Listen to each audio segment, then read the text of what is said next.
The billionaire's daughter lay trembling on the bedroom floor, her small body convulsing as she gasped for air. Golden hair fanned across the cold marble, like sunlight breaking through storm clouds. Kneeling beside her was Aisha Kamara, hands shaking violently, holding something in her palm, something tiny, dark, and impossibly alive. "Aisha, what have you done?" whispered Mr. Ellis, the head butler, his voice cracking like fractured glass. His face had drained of all color. Thundering footsteps echoed through the glass corridors. Moments later, Alexander Harrington, the man whose empire could command nations but couldn't heal his own child, burst through the doorway, his designer suit disheveled, terror etched into every line of his face. "What happened to my daughter?" he demanded, his voice raw with fear as he rushed toward them. Aisha's lips quivered. Tears streamed down her cheeks as she looked up at him. "I didn't hurt her, sir," she whispered, barely audible. "I swear, I was only trying to help." "Help?" Alexander's voice boomed through the vast room, bouncing off walls of steel and glass. "You touched my daughter? You went near her without my permission." Slowly, as if revealing the most fragile secret in the world, Aisha opened her palm. There, in the center of her trembling hand, rested something no one in that room had ever seen.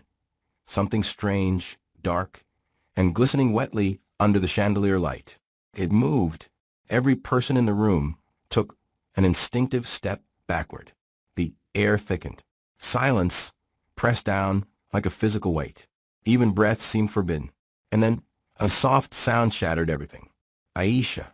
The word came from Sophia, the 8-year-old girl lying on the floor. The same girl who had been born without sound. The same girl who had never spoken a single word in her entire life. For one impossible moment, no one moved. Not the butler, not the security staff frozen in the doorway, not even Alexander Harrington himself. And in that suspended breath he understood. The maid kneeling before him had just done the impossible.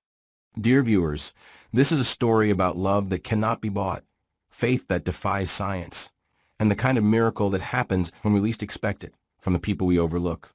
Stay with me until the end, because what happens next will change everything you believe about wealth, power, and what it truly means to heal.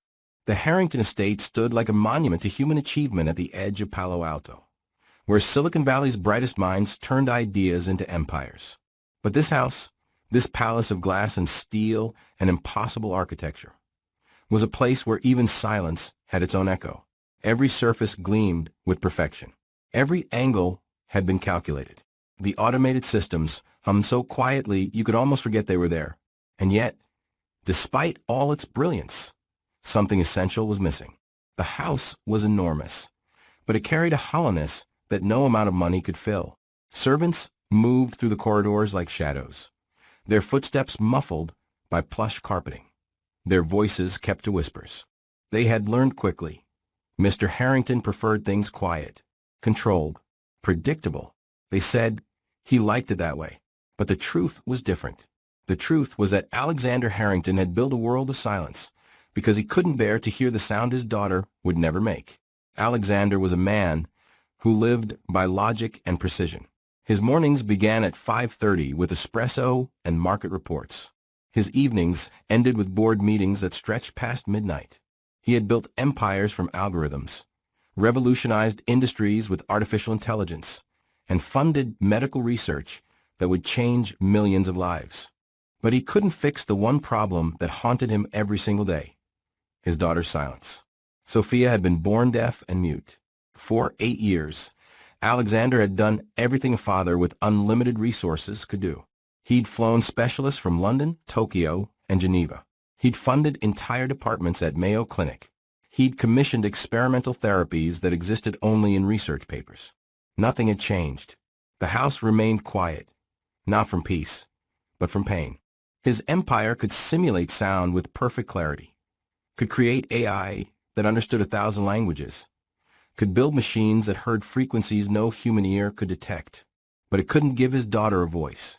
Sometimes, late at night when the house was at its quietest, Alexander would stand outside Sophia's door and wonder if she blamed him, if she knew that despite all his power, he was powerless to help her. Sophia spent most of her days in the sunroom overlooking the estate gardens. She would sit, by the floor-to-ceiling windows, watching the world move in silence. When rain fell, she couldn't hear the drops against the glass, but she would press her small palm against the window and feel the vibrations. Gentle, rhythmic, like a secret language only she understood. She sketched constantly, birds mostly, delicate pencil drawings of sparrows and robins and hummingbirds with their wings spread wide, their beaks open as if singing songs she would never hear. Her art teacher once asked why she always drew birds. Sophia had signed back slowly, because they look happy when they sing. The staff moved around her carefully, as if she were made of glass. Some felt pity. Others felt an uncomfortable fear, as though her silence might somehow be contagious. Most simply didn't know how to be near her without feeling the weight of what she'd lost. But one person looked at her differently. Aisha Kamara arrived at the Harrington estate on a Tuesday morning in late autumn, when the California sky was clear and bright, but carried the first hint of winter's edge. She was young, only 23, with gentle eyes and quiet strength that showed in the way she carried herself. She wore her maid's uniform with dignity, her hair tied back in a neat bun, her hands scrubbed clean and steady. She'd come looking for work after her mother's illness had left her drowning in medical bills she couldn't pay. The Harrington estate paid well, and she was grateful, more grateful than they knew. But behind Aisha's calm exterior lived a heart heavy with memories she couldn't forget. She had once had a younger brother, Jello. He'd been bright and full of laughter until a sudden ear infection stole his hearing when he was only 6 years old. Aisha remembered the nights he cried, pressing his hands against his ears as if trying to trap the sound inside before it disappeared completely. She remembered her mother's desperate pleas at the hospital entrance, begging them to help. She remembered the cold, administrative voice. "Without insurance, we can't admit him." And she remembered Jallo's last days, silent, feverish, slipping away while she held his hand and whispered promises she couldn't keep. "I'll never let this happen again. Never." Since then, Aisha carried two things everywhere she went: a small leather Bible tucked in her bag, and a silent promise in her heart. If she ever met another child suffering the way her brother had, she would not look away. She would not stay silent. The first time Aisha saw Sophia, the girl was sitting on the grand marble staircase, arranging colored pencils in a perfectly straight line. She didn't look up when Aisha passed by, but Aisha noticed something in the child that others had missed. She wasn't just quiet. She was lonely. Her movements were too careful, too measured. Her eyes held something Aisha recognized instantly, the specific kind of solitude that comes from being surrounded by people who don't know how to reach you. From that day forward, Aisha began leaving small things for Sophia: a folded paper bird on the window ledge, a wrapped chocolate on her art table, a note with a simple drawing, a heart, a sun, a smile. At first, Sophia didn't react. The paper birds remained untouched. The chocolate sat wrapped for days. But one morning, Aisha found the chocolate gone and the paper birds arranged in a small row on the table. And beside them, a new drawing, a sketch of a girl holding a bird. Something shifted. When Aisha cleaned the windows near Sophia's sunroom, the girl began watching her reflection in the glass. Aisha would smile and wave. Slowly, tentatively, Sophia began waving back. Once, when Aisha accidentally knocked over a vase, Sophia's face lit up with silent laughter, her small shoulders shaking as she covered her mouth with both hands. It was the first time anyone in the mansion had seen her smile like that, genuinely, freely, without the weight of pity pressing down on her. Day by day, something unspoken grew between them. Aisha learned basic sign language from library books, practiced in her small room late at night until her fingers remembered the shapes. Sophia began waiting by the windows when she knew Aisha would pass. They didn't need many words. Sometimes the most important things are communicated in silence. But not everyone approved. One evening, as Aisha was folding linens in the hallway, Mr. Ellis appeared beside her, his expression stern. "You should keep your distance from a girl," he said quietly. "Mr. Harrington doesn't like the staff getting too close." Aisha looked up, startled. "But she seems happier." "That's not your concern," Mr. Ellis interrupted, his tone leaving no room for argument. "You're here to clean, not to complicate things. The family has been through enough." Aisha lowered her gaze. "Yes, sir. I understand. But her heart disagreed. She saw the way Sophia lit up during their small interactions. She saw the loneliness fade, even if only for moments at a time. That night, Aisha sat in her small room, behind the laundry area, her Bible open on the narrow bed. She wasn't reading, just looking at the pages, letting their presence comfort her. Lord, she whispered into the quiet, help me know what to do. 3 weeks passed. The small gestures continued. The paper birds, the shared smiles through window reflections, the unspoken understanding. Then, one evening, while Aisha was closing the curtains in Sophia's room before bedtime, she noticed something that made her freeze. Sophia was sitting on the edge of her bed, wincing. Her small hand kept moving to her right ear, scratching, pressing. Her face twisted in discomfort. Aisha knelt beside her, signing gently. Are you okay? Sophia shook her head, tears forming in her eyes. She pointed to her ear and made a pained expression. Let me see, Aisha said softly, even though she knew Sophia couldn't hear her. She turned the girl's head gently toward the bedside lamp. The light caught the delicate curve of Sophia's ear, and Aisha leaned closer, squinting into the canal. For a second, she saw nothing. Then there it was, deep inside, barely visible, something dark glimmered. Something that didn't belong. And worse, something that seemed to move. Aisha's breath caught in her throat. Her heart began to race. The room suddenly felt too small, too warm, the walls pressing in. She pulled back slowly, her hands beginning to tremble. Images flooded her mind. Jallo crying in the night, the hospital lights disappearing behind them, the helpless sound of her mother's sobs. Not again. Sophia looked at her with wide, questioning eyes. But Aisha couldn't move, couldn't think, could barely breathe. She whispered so quietly that even if Sophia could hear, she might have missed it. Lord, please not again. The next morning, Aisha watched Sophia during breakfast service, her chest tight with worry. The girl barely touched her food, her small hand drifting repeatedly to her right ear. When sunlight streamed through the dining room windows, Sophia turned away from it, squinting as if even the light caused pain. By afternoon, it had grown worse. Sophia abandoned her sketching, something she never did. Instead, she sat curled in the corner of the sunroom, her knees drawn to her chest, one hand pressed firmly against the side of her head. Aisha couldn't ignore it any longer. She found Mr. Ellis in the butler's pantry, reviewing the household schedule with his usual meticulous attention. He looked up when she entered, his expression already guarded. Mr. Ellis, Aisha began carefully, I'm concerned about Sophia. She's been... That's Miss Sophia to you, he corrected coolly. Aisha nodded. Miss Sophia has been touching her ear constantly. She seems to be in pain. I think something might be wrong. Mr. Ellis set down his clipboard with deliberate slowness. And what exactly do you expect me to do with that information, Miss Kamara? I thought perhaps we should tell Mr. Harrington, or call a doctor. Do not get involved, he said, his voice dropping to a stern warning. Mr. Harrington has the finest medical team in the country monitoring his daughter. He trusts doctors, not maids. Your job is to clean, not to diagnose. But, sir, that will be all. His tone left no room for discussion. Aisha stood there for a moment, her hands clasped tightly in front of her. Then she lowered her head. Yes, sir. She turned and walked away. But every step felt heavier than the last. Her heart screamed in protest, even as her mouth stayed silent. That night, sleep wouldn't come. Aisha lay in her narrow bed, staring at the ceiling of her small room. The house was silent except for the soft hum of climate control and the distant whisper of automated systems keeping everything perfectly regulated. But in her mind, she heard other sounds. Sounds from years ago. Jallo's voice small and frightened. Aisha, it hurts. Make a stop.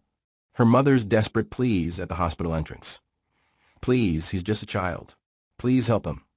The cold administrative response. Without insurance coverage, we cannot admit him. And her own voice, breaking as she held her brother's burning hand. Hold on, Jallo. Just hold on. I promise I'll find help. But he hadn't held on. The infection had spread.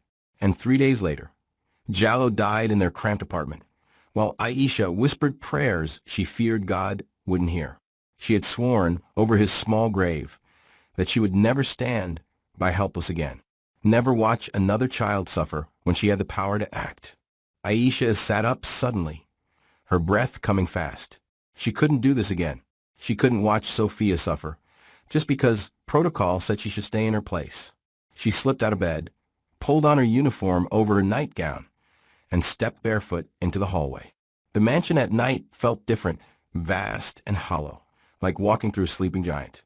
Motion sensor lights flickered on as she passed, casting long shadows that stretched and disappeared. The air hummed with technology. But underneath it all, Aisha felt something else.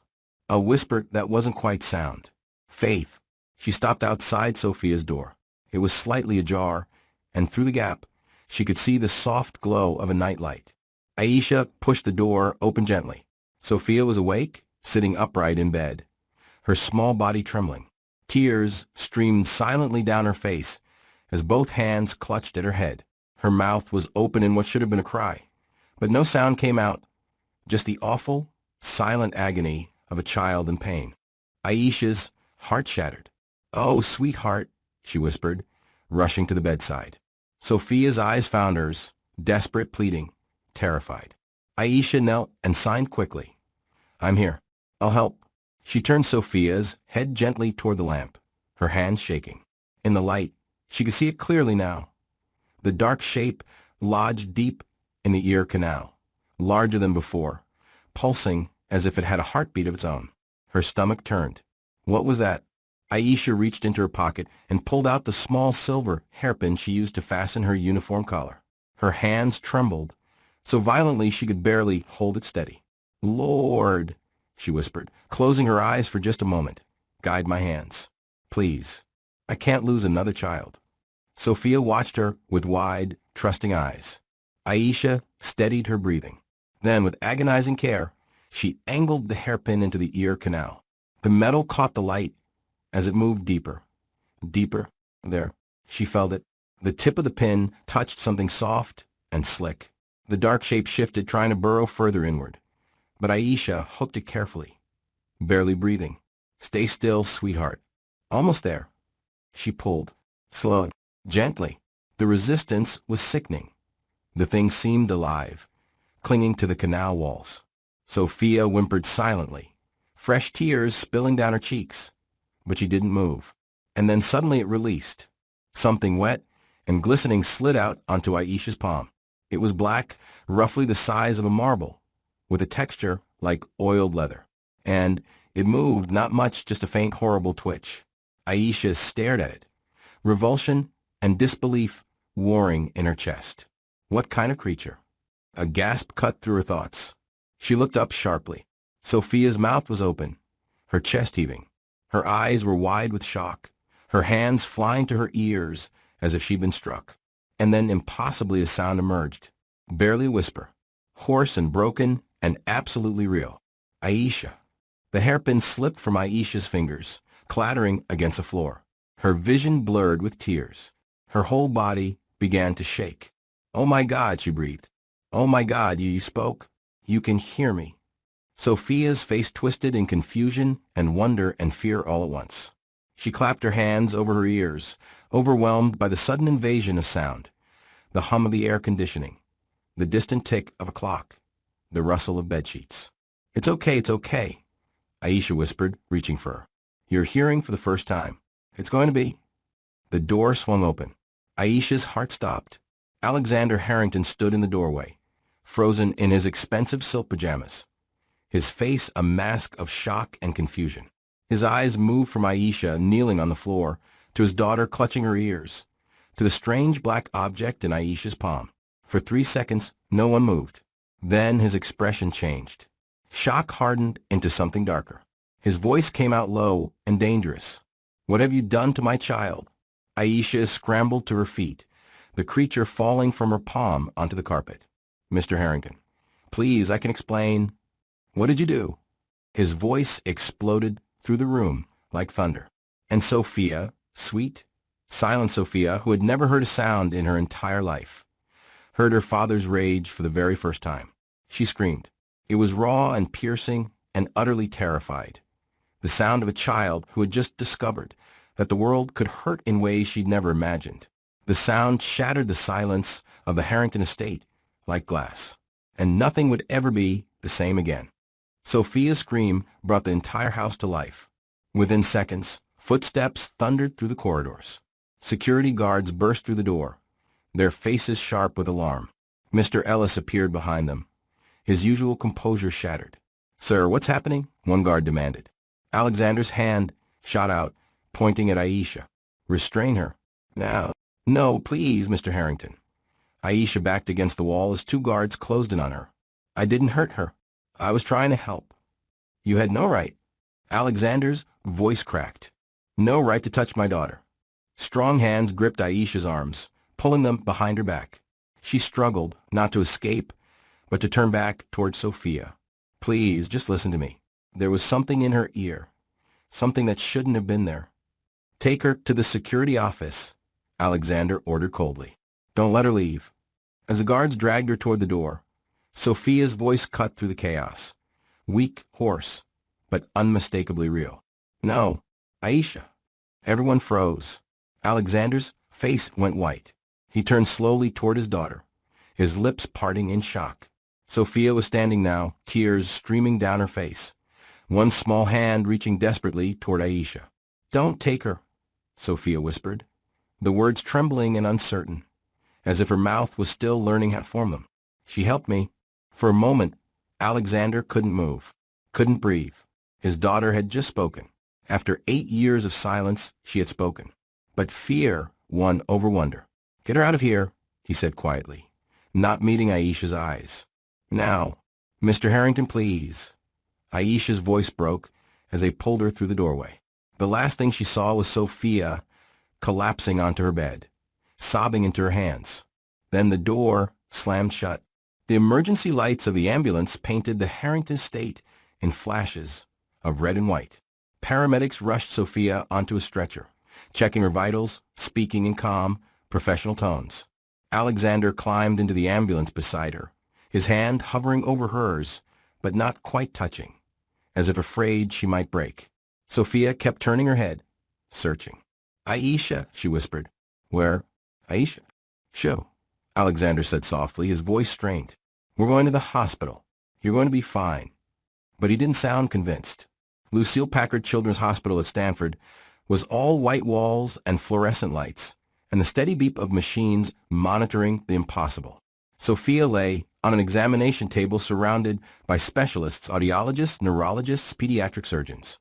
They moved with practiced efficiency, running test after test, their expressions shifting from skepticism to confusion to outright disbelief. Alexander stood behind the observation glass, his arms crossed tightly over his chest, watching as they fitted tiny headphones over his daughter's ears. Mr. Harrington, Dr. Patel, the lead neurologist, emerged from the examination room, her face carefully neutral. "We've completed the preliminary assessment." And his voice was hoarse. "Her hearing has been restored. Not partially, fully. We're detecting normal auditory response across all frequencies. It's," she paused, choosing her words carefully, "medically inexplicable." "That's impossible." "I agree. And yet," Dr. Patel pulled up a tablet, showing him the results.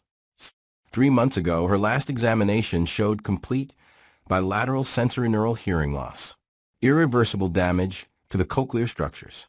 There was no medical intervention that could have changed that. But now my daughter can hear. Alexander's hands tightened into fists, because a maid pulled something out of her ear. Dr. Patel hesitated. "We did find evidence of trauma in the ear canal, and traces of something biological. We've sent samples to the lab for analysis. But Mr. Harrington, I need to be honest with you. Nothing about this makes sense." Alexander turned away from her, staring through the glass at Sophia. His daughter sat on the examination table, flinching at every sound. The squeak of a cartwheel, the rustle of paper, the soft beep of monitors. Each noise was new, overwhelming, a small assault on senses that had never experienced sound. "I'd like to review her complete medical history," he said quietly. "Everything, from the beginning." "Of course." I'll have the records sent to the consultation room. An hour later, Alexander sat alone in a sterile conference room, surrounded by 8 years of medical documentation, files from specialists in London, Tokyo, Switzerland, experimental therapies, research protocols, invoices totaling millions of dollars. He read methodically, his business mind cataloging information, searching for the answer he'd missed. And then he found it, buried in a confidential addendum to a progress report from Mayo Clinic, dated 6 months ago. A single line in small print. Maintain current diagnosis status for continuous funding eligibility. Harrington account renewal contingent on ongoing treatment necessity. Alexander's blood went cold. He flipped back through the records, searching now with new eyes. And there, in report after report, he saw it. The pattern. Test results that showed no improvement. Treatment plans that led nowhere. Recommendations for continued monitoring with no end date. His hands began to shake. They had kept her sick, deliberately, because a billionaire's deaf daughter was worth more as a permanent patient than as a healed child. The folder slipped from his fingers, scattering papers across the table. Alexander leaned forward, his head in his hands, a sound escaping his throat that might have been a laugh or a sob. All his money, all his power, all his careful vetting of the world's finest medical institutions. And they had lied to him for profit, while a maid with a hairpin had done what they claimed was impossible. Daddy? Alexander's head snapped up. Sophia stood in the doorway, a nurse beside her. His daughter's voice was so quiet, so tentative, but it was there. He stood quickly, closing the distance between them. Sophia, sweetheart, are you okay? She nodded, but her eyes were red from crying. Where's Aisha? She asked, her words slow and careful. I want Aisha. Something in Alexander's chest cracked. He knelt down to her level, his hands shaking as he touched her face. Why? He asked softly. Why do you want her? Sophia's lower lip trembled. She's my friend. She saw me. Everyone else looks at me like I'm broken. But tears spilled down her cheeks. She looked at me like I'm real. Alexander closed his eyes. Shame washed over him, hot and suffocating. He had built empires, changed industries, shaped the future. But a young maid with nothing but compassion had seen what he'd been too blind to see. His daughter didn't need another doctor. She needed someone who actually looked at her. I'll bring her back, he whispered, pulling Sophia into his arms. I promise. 20 minutes later, Alexander's call reached to state security. Release Miss Kamara immediately, he said, his voice steady despite the tremor in his hands. Bring her to Packer Hospital. Now, when Aisha arrived an hour later, escorted by an apologetic guard, she looked small and exhausted. Her eyes were swollen from crying, her uniform rumpled. She stopped in the hospital corridor, uncertain, afraid. Then Sophia saw her. Aisha. The girl pulled free from the nurse's hand and ran, actually ran, across the polished floor, throwing her arms around Aisha's waist. Aisha dropped to her knees, sobbing, holding Sophia like she was the most precious thing in the world. Oh, sweetheart. Oh, thank God. Thank God you're okay. You gave me sound, Sophia whispered against her shoulder. You gave me words. Alexander stood back, watching him, watching his daughter cling to a woman she'd known only weeks, watching Aisha stroke Sophia's hair with trembling hands, whispering prayers of gratitude. And he understood, finally, what he'd been missing all along. Love had done what money never could. He turned away, staring out the window at the parking lot below, the city lights beyond. His reflection in the glass looked older somehow, worn. If they silenced her for profit, he whispered to himself, how many more children have they silenced? The question hung in the air, heavy with implications that would change everything. But for now, behind him, his daughter was laughing, actually laughing, as Aisha taught her to whisper her own name. And for the first time in 8 years, Alexander Harrington heard the sound of hope. Dawn came slowly to Lucille Packard Children's Hospital, the sky shifting from black to deep purple to pale gold. Alexander Harrington sat in the waiting area with his elbows on his knees, staring at the polished floor tiles. He hadn't slept, hadn't even tried. His mind kept cycling through the same thoughts over and over. The medical reports, the fraudulent records, the line that had shattered everything. Maintain current diagnosis status for continuous funding eligibility. 8 years. 8 years of his daughter's silence. Monetized by people he trusted. He'd built his entire empire on data and logic, on the belief that every problem had a solution if you just had enough resources, enough intelligence, enough control. He trusted systems, trusted credentials, trusted the prestige of institutions that wore their reputation like armor. And all of it had been a lie. Meanwhile, a 23-year-old maid with nothing but compassion and a hairpin had done the impossible. Soft footsteps approached. Alexander looked up to find Aisha standing there, holding 2 paper cups of coffee. She looked exhausted, her eyes red-rimmed, her uniform still wrinkled from being detained. But her expression was gentle. "You should drink something," she said quietly, offering him one of the cups. "You've been awake all night." Alexander took it slowly, wrapping his hands around the warmth. "You didn't have to bring me this. You didn't have to bring me back either," Aisha replied, sitting down beside him. "But you did." For a long moment, they sat in silence. Not the cold, empty silence of the Harrington estate, but something different, something almost peaceful. "I owe you an apology," Alexander said finally, his voice rough. "More than one." Aisha shook her head. "You were protecting your daughter. I understand." "No." He turned to look at her. "I was protecting my fear. There's a difference." He took a breath.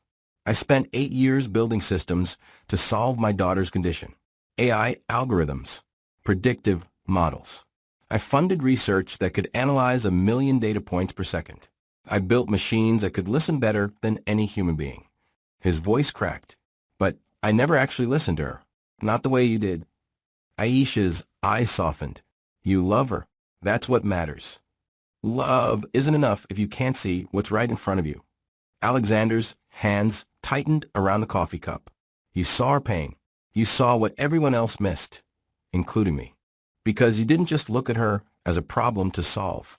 You saw her as a person who needed help."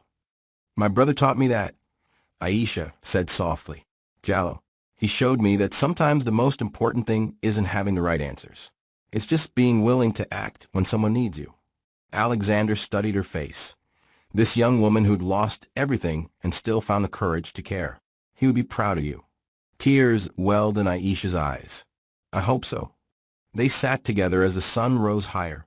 2 people from completely different worlds, connected by a small girl whose voice had finally broken free. "What happens now?" Aisha asked quietly. Alexander set down his coffee cup. His jaw tightened with something that looked like resolve. "Now," he said, "now I make sure this never happens to another child." By noon, the hospital's conference room was packed with reporters. News vans crowded the parking lot. Camera crews jostled for position. No one knew why Alexander Harrington, reclusive tech billionaire, rarely seen in public, had called an emergency press conference. But they all came. Alexander stood at the podium in his rumpled suit, looking more tired and more human than anyone had ever seen him. Aisha stood to the side, half hidden behind a hospital administrator, her hands clasped nervously. The room quieted as Alexander leaned toward the microphone. "Thank you for coming," he began, his voice steady despite the exhaustion weighing on him. "I'm here to tell you about the day my daughter spoke her first word." Cameras flashed. Reporters leaned forward. "For 8 years," Alexander continued, "I was told that my daughter, Sophia, would never hear, never speak. I flew in specialists from across the world. I paid for experimental treatments. I funded entire research departments. I spent millions searching for a cure." He paused, his hands gripping the edges of the podium. "But last night, a young woman who works as a maid in my home did something none of those specialists could do. With nothing but a hairpin and the courage to act, Aisha Kamara removed a foreign organism from my daughter's ear and gave her back her hearing." Gasps rippled through the room. Cameras swiveled toward Aisha, who looked stricken, unprepared for the sudden attention. "That alone would be miracle enough," Alexander said, his voice dropping lower, harder. "But what I discovered afterward was worse than I ever imagined." He lifted a folder, the same one he'd reviewed the night before, and held it up for the cameras to see. These are medical records from one of the most prestigious institutions in the country. Records that show my daughter's condition was deliberately maintained, not treated, because a sick child was more profitable than a healed one. The room erupted. Reporters shouted questions. Camera flashes went wild. Alexander raised his hand, silencing them. I trusted these people, he said, his voice shaking now with barely controlled rage. I trusted their credentials, their reputations, their promises. And they turned my daughter's suffering into a revenue stream. They falsified reports to keep funding active. They gave me hope while stealing hers. He opened the folder and read aloud. Maintain current diagnosis status for continuous funding eligibility. Harrington account renewal contingent on ongoing treatment necessity. The words echoed through the stunned silence. My daughter's silence was turned into profit, Alexander said, his voice breaking. But last night, a maid with no medical training and no expectation of reward did what an army of doctors refused to do. She gave my daughter her voice back, because she cared more about healing than money. He looked directly into the cameras now, his expression fierce. This ends today. I'm announcing the creation of the Sophia Foundation for Children. It will provide free, comprehensive medical care for hearing-impaired children worldwide, regardless of their family's financial status. No child will ever be turned away. No family will be bankrupted by medical bills. And no institution will profit from prolonging a child's suffering. The room exploded with questions, but Alexander wasn't finished. And the first person I'm hiring to lead this foundation, he turned, extending his hand toward Aisha, is Aisha Kamara. Every head in the room turned toward her. Aisha's eyes went wide, her hand flying to her mouth. She taught me something I should have known all along, Alexander said softly, that the greatest healing doesn't come from machines or money. It comes from people who are brave enough to care. 6 weeks later, the Harrington estate looked different. The same glass walls still gleamed in the California sun. The same automated systems hummed quietly in the background, but the feeling had changed completely. Laughter echoed through corridors that used to enforce silence. Sophia's voice, still soft, still learning, but growing stronger every day, rang out from the sunroom where she and Aisha sat together. "Bird," Sophia said carefully, pointing at a sparrow outside the window. "Yes." Aisha clapped her hands. "And what sound does it make?" Sophia tilted her head, listening. "Chirp, chirp." "Perfect." Aisha beamed. "Now do you want to try singing that song again?" Sophia nodded eagerly, and together they began a simple melody. One Aisha had learned as a child, now teaching it to someone who'd never heard music before. Alexander stood at the garden entrance, watching them. He'd spent the last month dismantling the corrupt systems he'd once trusted, exposing the doctors who'd betrayed him, and pouring his resources into the foundation that now bore his daughter's name. But this moment, watching Sophia laugh, watching Aisha teach her the joy of sound, this was the real victory. "Daddy." Sophia's voice cut through his thoughts. She'd spotted him and was waving enthusiastically. He walked over, and she immediately tugged at his sleeve, her face bright with excitement. "Daddy, can I say something?" Alexander knelt down, his heart swelling. "Of course, sweetheart. Always." Sophia looked at Aisha, then back at her father. She spoke slowly, carefully, making sure every word was clear. "She's my hero." Aisha's eyes filled with tears. She looked away, overcome. Alexander smiled, a real smile, the kind that reached his eyes for the first time in years. He looked at Aisha and said softly, "She's mine too." As evening fell over the Harrington estate, the three of them sat together in the garden. Sophia practiced new words while Aisha patiently corrected her pronunciation. Alexander listened, his expensive tablet forgotten beside him, his attention focused entirely on the sound of his daughter's voice. A breeze moved through the trees, rustling leaves. Somewhere in the distance, a bird sang. Sophia gasped with delight, pointing toward the sound. "I heard it," she exclaimed. "The bird, I heard it singing." And for the first time in 8 years, the Harrington estate was filled not with the echo of absence, but with the sound of life itself. The house that once knew only silence now rang with laughter, with words, with wonder. And in that moment, Alexander Harrington understood something that all his billions had never taught him, that the truest miracles are born not from power or wealth, but from the courage to love when it costs you everything. Dear viewers, remember this. Sometimes the people who change our lives forever are the ones we almost overlooked, the ones who served quietly while we searched loudly, the ones who carried nothing but faith, compassion, and the willingness to act when everyone else stayed silent. This is more than a story about a miracle. It's a reminder that we all have the power to be someone's hero, if we're brave enough to truly see them. The story may end here, but the journey continues. Please subscribe by hitting the subscribe button and turning on the notification bell, and be part of our growing family of story lovers who believe in the impossible. Your support helps us bring more inspiring stories to life. Thank you.